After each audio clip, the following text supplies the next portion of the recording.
ورحمة الله وبركاته. الحمد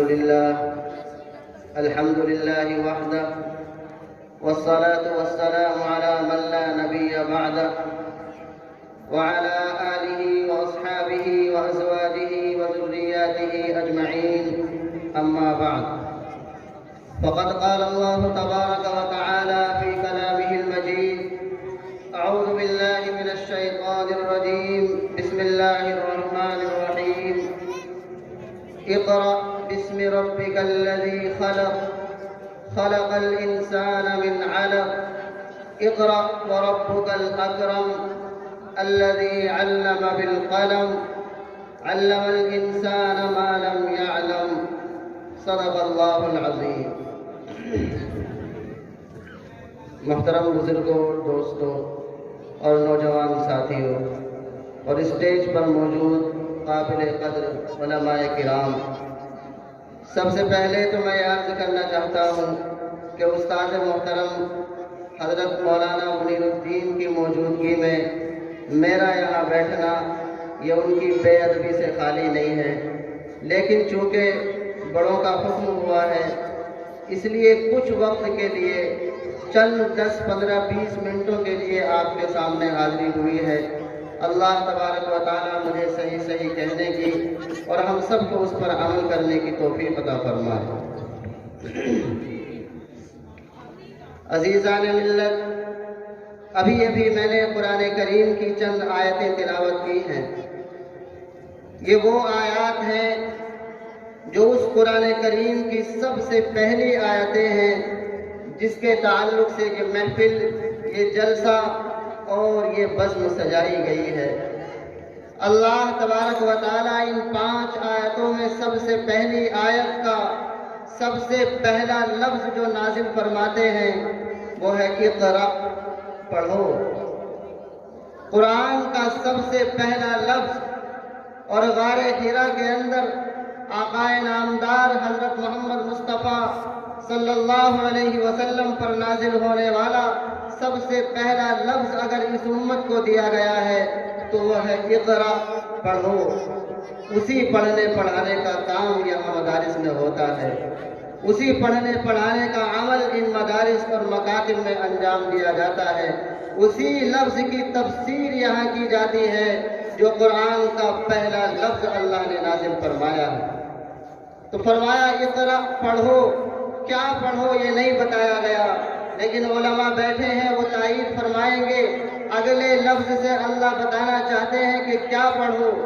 اقرأ بسم ربک الذی خلق، پڑھو اپنے اس رب کے نام سے جس نے پیدا فرمایا۔ یہاں غور کیجئے، انسان جب رب کے نام سے پڑھے گا تو پہلے اسے رب کا نام آنا چاہیے یا نہیں؟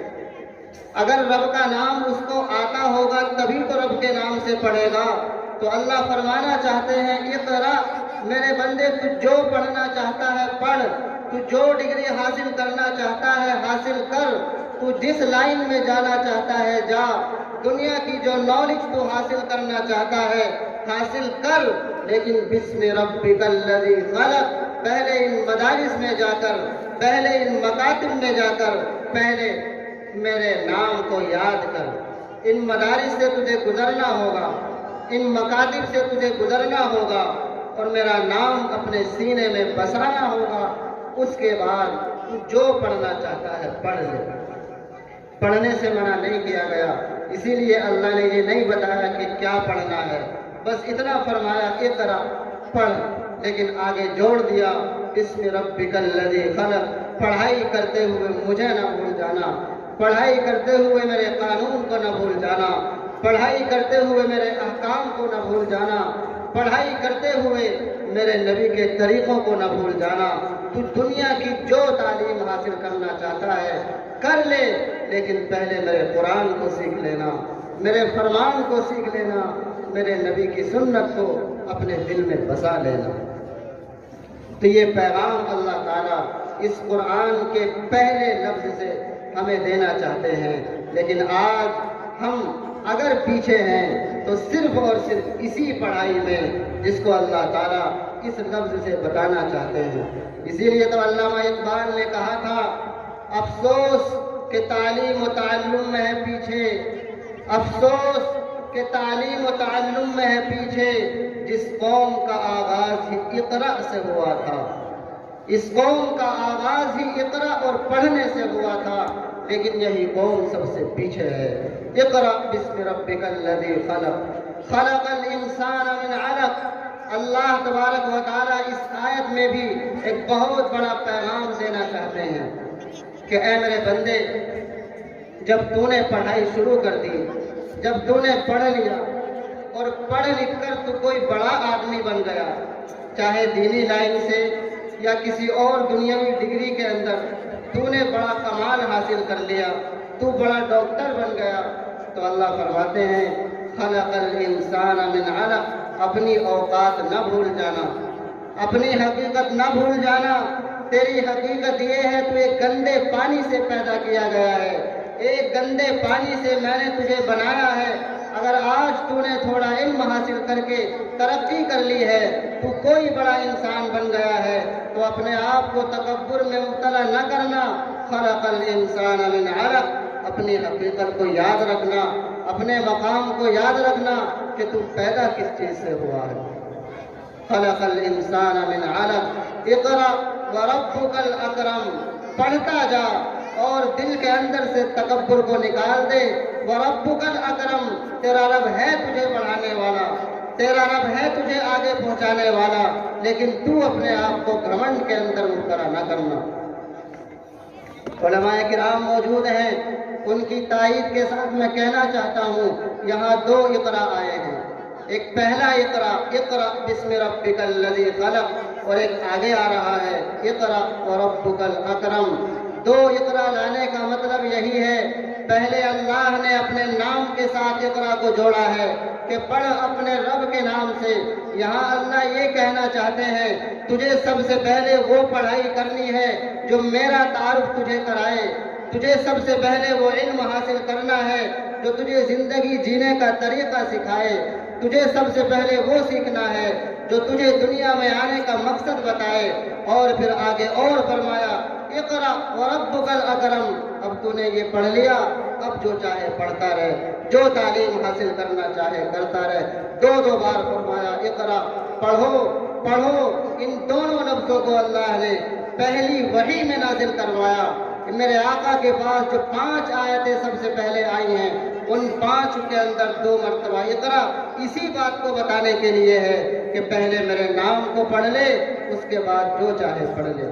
اللہ تبارک و تعالی ہمیں اس پیغام کی سمجھ عطا فرمائے اور ہم دین کی وہ تعلیم حاصل کرنے والے بن جائیں جو ہمیں دنیا کی زندگی جینے کا طریقہ سکھاتی ہے۔ یہ مدارس اور یہ مکاتب، ابھی حضرت مولانا مفتی نعمان صاحب فرما رہے تھے، ان مدارس کو کیوں بنایا گیا، ان مدارس کی کیا حقیقت ہے، ان مدارس نے کیا دیا، آپ نے بڑی تفصیل سے سنا۔ میرے محترم بزرگ اور دوستو، ان مدارس نے وہ ہمیں دیا ہے جو دنیا کی کوئی طاقت نہیں دے سکتی۔ اگر صرف قرآن کو ہی دیکھ لیا جائے کہ ان مدارس نے ہمیں قرآن کا علم سکھایا ہے، ان مدارس نے ہمیں قرآن کی تعلیم دی ہے، اور قرآن کوئی معمولی کتاب نہیں ہے، قرآن وہ کتاب ہے جس کو اللہ نے فرمایا ھدی للناس، یہ دنیا والوں کے لیے ہدایت ہے۔ یہاں اللہ نے یہ نہیں فرمایا ھدی للمؤمنین، ھدی للمسلمین، کہ قرآن سے ہدایت صرف مسلمانوں کو ملے گی، قرآن سے ہدایت صرف ایمان والوں کو ملے گی۔ اللہ عام زبان میں فرماتے ہیں ھدی للناس، اس روئے زمین پر رہنے والا ہر انسان، اس زمین پر بسنے والا ہر جاندار قرآن کریم سے ہدایت حاصل کر سکتا ہے۔ قرآن کریم دستور کی کتاب ہے، قرآن کریم قانون کی کتاب ہے، قرآن کریم ہمیں زندگی جینے کا طریقہ سکھانے والی کتاب ہے۔ آخر ہم پڑھیں تو صحیح، ہم جانیں تو صحیح، ہم سیکھیں تو صحیح کہ اللہ قرآن میں کہہ کیا رہا ہے۔ اللہ قرآن میں وہی کہہ رہا ہے جو آج تک تمام مذاہب کی کتابیں کہتی آئی ہیں۔ اللہ قرآن میں وہی کہہ رہا ہے جو تمام دھرموں کی کتابیں کہتی ہیں۔ آپ دوسرے دھرم کی کتابیں اٹھائیے، ان کو پڑھیے، آپ کو معلوم ہوگا کہ قرآن کیا کہتا ہے اور دوسری کتابیں کیا کہتی ہیں۔ اور آپ یجروید اٹھائیے، اس میں اللہ تبارک و تعالیٰ کے قانون کی کتاب کا وہی مطلب ملے گا جو وہاں لکھا ہوا ہے، اقائم ہی از باڈی لیس، اللہ کا جسم نہیں ہے، بھگوان، پرمیشور، پرماتما جو بھی تم کہتے ہو اس کے بارے میں لکھا ہے اقائم، اس کا جسم نہیں ہے۔ کیا قرآن میں نہیں ہے اللہ نور السماوات والارض، اللہ آسمان و زمین کا نور ہے، نہ اس کا جسم ہے، نہ اس کی شکل ہے، نہ اس کی صورت ہے، وہ جسم سے پاک ہے، وہ شکل و صورت سے پاک ہے، وہ جسم اور شکل سے پاک بے عیب ہے۔ اور یہی باتیں وید ہمیں بتا رہے ہیں، یہی باتیں دوسرے دھرم کی کتابیں ہمیں بتا رہی ہیں۔ اسی طرح آپ رگ وید اٹھائیے، رگ وید کے اندر لکھا ہوا ہے اندھن تمہ پروشنتی اسمبھوتی مپاستے، اندھن تمہ، اندھکار میں جا رہے ہیں، گمراہی میں جا رہے ہیں، اندھن تمہ یہ پروشنتی، وہ لوگ کہ جو پوجتے ہیں کس کو، اسمبھوتی مپاستے، اسمبھوتی سنسکرت میں کہتے ہیں قدرت کی بنائی ہوئی چیزیں، جیسے کہ زمین، آگ، پانی، ان چیزوں کو کہا جاتا ہے اسمبھوتی۔ تو یجروید کے اندر لکھا ہوا ہے کہ وہ لوگ گمراہی میں جا رہے ہیں جو آگ کو پوجتے ہیں، جو پانی کو پوجتے ہیں، جو زمین کو پوجتے ہیں۔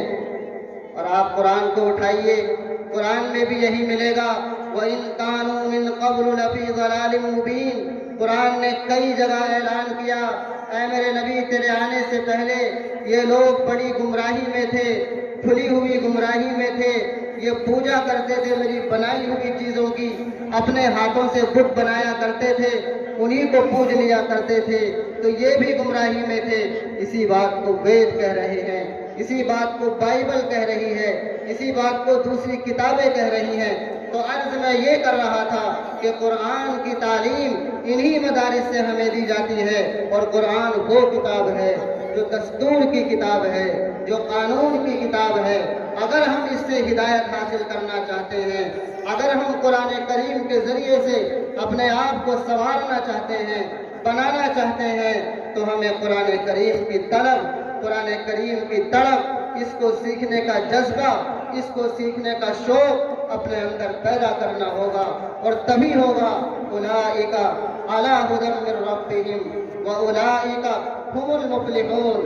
جب ہم قرآن کریم کو سیکھیں گے، قرآن کریم پر عمل کرتے ہوئے زندگی گزاریں گے، اور قرآن کریم کی باتوں کو اپنے سینے میں بسائیں گے، اور اس کی باتوں پر عمل کرتے ہوئے اپنی زندگی کو گزاریں گے، تو پھر اللہ کی طرف سے ہمیں پروانہ ملے گا اولئک علی ھدی من ربہم واولئک ھم المفلحون۔ یہی لوگ ہیں جو اپنے رب کی طرف سے ہدایت پر ہیں، اور یہی لوگ ہیں جو کامیابی حاصل کرنے والے ہیں۔ حضرت اقدس استاد محترم حضرت مولانا منیر الدین مدد اللہ العالی اسٹیج پر تشریف لا چکے ہیں۔ جو آیت میں پڑھ رہا تھا بس اسی کا ترجمہ کر کے اپنی بات کو ختم کرنے کی کوشش کرتا ہوں۔ تو اللہ فرماتے ہیں اولئک علی ھدی من ربہم، اے میرے بندو جب تم قرآن کریم کو اپنے سینے میں بسا لو گے، قرآن کریم کی تم تعلیمات پر عمل کرنے والے بن جاؤ گے، ہدایت کا پروانہ تمہیں میری طرف سے مل جائے گا۔ وَأُولَئِكَ هُمُ الْمُفْلِحُونَ، اور یہی لوگ ہوں گے جو کامیاب کہلائیں گے۔ بس یہاں ایک لفظ المفلحون کا مطلب آپ کے سامنے عرض کرنا ہے اور بات کو ختم کرنی ہے۔ علماء کرام تشریف فرما ہے، استاد محترم بھی تشریف فرما ہے، میں اپنی تائید چاہتا ہوں۔ المفلحون کو اگر آپ لغت کے اندر دیکھیں گے، ڈکشنری کے اندر دیکھیں گے، تو یہ بنا ہے فا لام ہا، ان تین لفظوں سے یہ بنا ہے فا لام ہا، جس کے مادے کے اندر میننگ آتے ہیں کھیتی کاٹنا، کھیتی کرنا، اسی سے بنتا ہے فلاح، کاشتکار اور کسان۔ آخر اللہ کامیاب لوگوں کے لیے ایسا لفظ کیوں لا رہے ہیں؟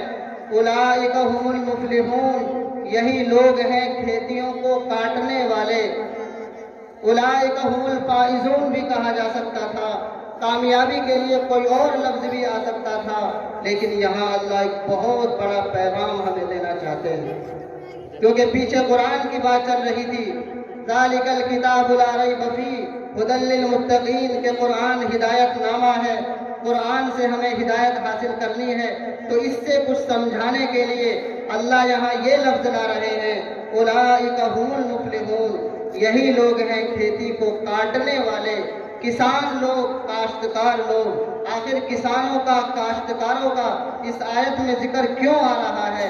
ذرا توجہ سے سنیے، یہاں 3 باتیں علماء کرام نے لکھی ہیں۔ کسان کے اندر 3 عادتیں ہوتی ہیں، کسان کے اندر 3 باتیں ہوتی ہیں۔ اگر ہمیں قرآن سے ہدایت حاصل کرنی ہے تو ہمیں وہ 3 باتیں اپنے اندر پیدا کرنی ہوں گی۔ سب سے پہلے کسان اگر کوئی فصل کاٹنا چاہتا ہے، کھیتی کرنا چاہتا ہے، تو سب سے پہلے اس کا کام یہ ہے کہ وہ بیج کو زمین کے اندر ڈالتا ہے۔ بغیر بیج کو ڈالے ہوئے کوئی کھیتی نہیں ہوگی۔ تو اللہ تبارک و تعالیٰ یہاں ہمیں بتانا چاہتے ہیں، اے میرے بندو، اگر تمہیں قرآن سے ہدایت کو حاصل کرنا ہے، اگر تمہیں قرآن سے ہدایت کو پانا ہے، تو تمہیں ہدایت کا بیج اور ہدایت کی طلب اور ہدایت کی تڑپ اپنے سینے کے اندر پیدا کرنی ہوگی۔ جب تک تمہارے سینے کے اندر ہدایت کی طلب نہیں آئے گی، اس کی تڑپ پیدا نہیں ہوگی، تو تمہیں ہدایت ملنے والی نہیں ہے۔ آخر کیا وجہ ہے؟ ہم ہر سال تراویح کے اندر قرآن کریم کو سنتے ہیں، ہر نماز کے اندر تلاوت کرتے ہیں، ہدایت کیوں نہیں ملتی؟ ہر رکعت میں سورہ فاتحہ کے اندر کہتے ہیں اہدنا الصراط المستقیم، اے اللہ ہمیں ہدایت دے دے، کیوں نہیں ملتی؟ کیونکہ دل کے اندر تڑپ پیدا نہیں ہوئی، وہ بیج ابھی نہیں گیا ہے جو بیج کسان زمین کے اندر ڈالتا ہے۔ تو اللہ اس آیت سے بتانا چاہتے ہیں، پہلے نمبر پر تمہیں ہدایت کا بیج اپنے سینے کے اندر ڈالنا ہوگا۔ دوسری بات کسان یہ کرتا ہے، جب وہ بیج ڈال دیتا ہے تو یوں ہی نہیں بیٹھ جاتا، بلکہ جب تک کھیتی نہیں آتی، فصل نہیں آتی، اس کی خیر خبر لیتا رہتا ہے، کبھی پانی دیتا ہے، کبھی کھاد ڈالتا ہے، کبھی زمین کو ہموار کرتا ہے، اس کی خدمت میں لگا رہتا ہے، جب تک کھیتی آ نہیں جاتی، جب تک فصل آ نہیں جاتی۔ تو اس سے اللہ تعالیٰ ہمیں پیغام دینا چاہتے ہیں، اے میرے بندو، اگر تمہیں قرآن سے ہدایت کو حاصل کرنا ہے تو ہدایت کا بیج تو تم نے بو دیا، ہدایت کی طلب تو اپنے دل کے اندر پیدا کر لی، اب جب تک ہدایت مل نہ جائے، جب تک تم دین کی باتوں پر 100% عمل نہ کرنے لگو، تب تک اپنے آپ کو کھنگالتے رہنا، اپنے آپ کو چیک کرتے رہنا، جیسے کسان اپنی زمین کو چیک کرتا ہے، تم بھی اپنے آپ کو چیک کرتے رہنا، میں صحیح جا رہا ہوں یا غلط جا رہا ہوں، صحیح کر رہا ہوں یا غلط کر رہا ہوں۔ اپنے علماء سے، جاننے والوں سے، مسائل کا علم رکھنے والوں سے پوچھ کر اپنی زندگی کو گزارتے رہنا۔ تیسری اور آخری بات جو کسان کرتا ہے، کسان نے بیج بھی ڈال دیا، کھیتی کے آنے تک زمین کی خدمت بھی خوب کی،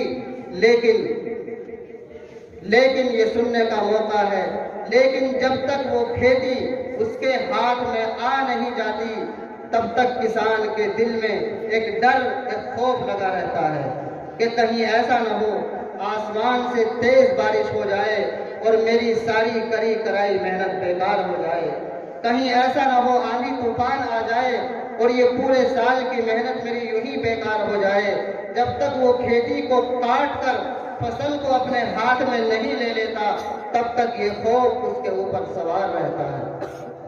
یہی پیغام اللہ اس لفظ سے ہمیں دینا چاہتے ہیں، اے میرے بندو، جب تم نے قرآن کریم سے ہدایت طلب کی اور میں نے اپنے رحمت سے، اپنے فضل سے تمہیں ہدایت دے دی اور تم دین کی باتوں پر عمل کرنے والے بن گئے، تو یاد رکھنا، جب تک کل قیامت کے دن مجھ سے بدلہ نہ لے لو، تب تک مطمئن ہو کر نہ بیٹھ جانا، تب تک اپنے آپ کو یہ نہ سمجھ لینا کہ میں بہت بڑا نمازی بن گیا ہوں، میں بہت بڑا پارسا بن گیا ہوں، میں تو بہت بڑا نیک انسان ہوں۔ نہیں، جس طرح وہ کسان اپنی فصل کے ہاتھ میں آنے تک یہ خوف اس کے ذہن میں سوار رہتا ہے کہ نہ جانے کب میری کھیتی ہلاک ہو جائے، اسی طرح اے ایمان والے، اے اسلام والے، اے اللہ اور رسول کو ماننے والے، تیرے دل کے اندر بھی یہ خوف ہمیشہ سوار رہنا چاہیے، نہ جانے میرا کون سا عمل اللہ کو ناپسند آ جائے اور میری ساری محنتیں بیکار ہو جائے،